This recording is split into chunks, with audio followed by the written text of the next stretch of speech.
This is a poem about the kingdom that will come after the Lord descends with angels in flaming fire, bringing vengeance upon the world, and then a new heavens and a new earth. And I got myself in trouble writing this poem because I have an animal resurrected in this poem.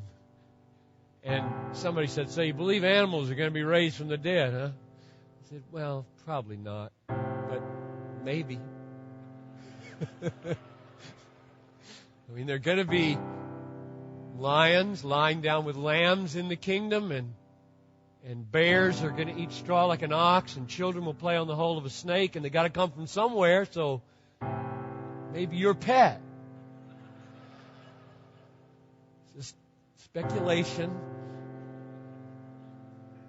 But I did love my dog.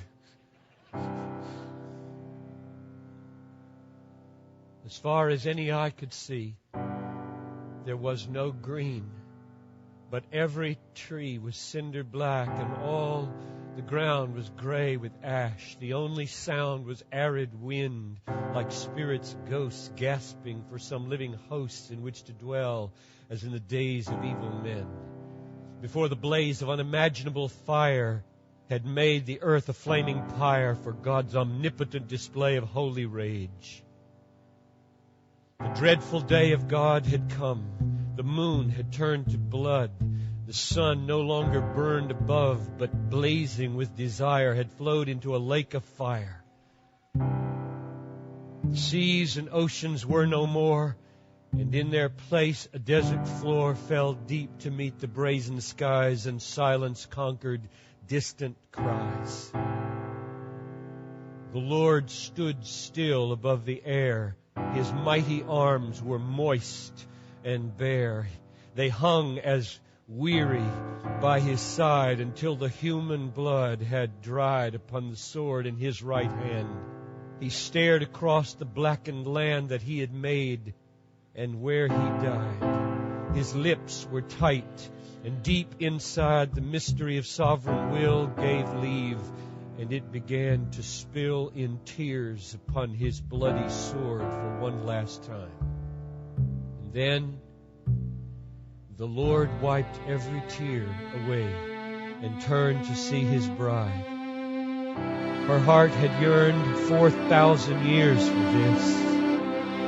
His face shone like the sun, and every trace of wrath was gone. And in her bliss, she heard the Master say, "Watch this. Come forth, all goodness from the ground.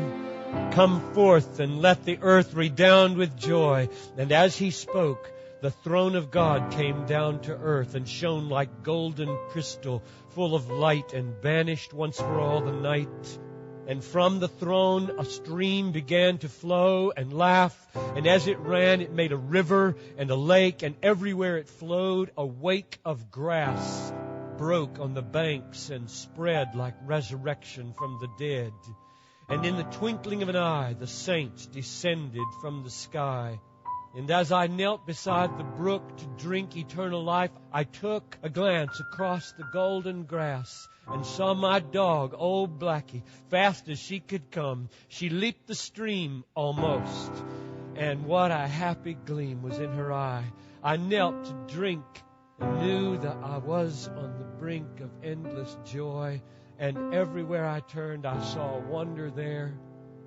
A big man running on the lawn. That's old John Young with both legs on. And there's old Burl and Arnold too, still holding hands beneath the blue and crystal sky. No stoop. They stand erect, no tremor in their hand. The blind can see a bird on wing. The dumb can lift his voice and sing. The diabetic eats at will. The coronary runs uphill. The lame can walk. The deaf can hear. The cancer-ridden bone is clear.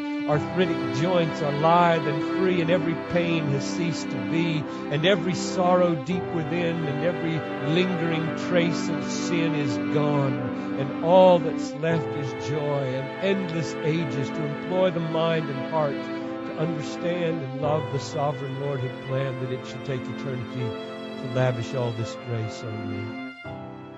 O God of wonder, God of might, grant us some elevated sight of endless days, and let us see the joy of what is yet to be, and may your future make us free, and guard us by the hope that we, within the light of candle 3, your glory will forever see.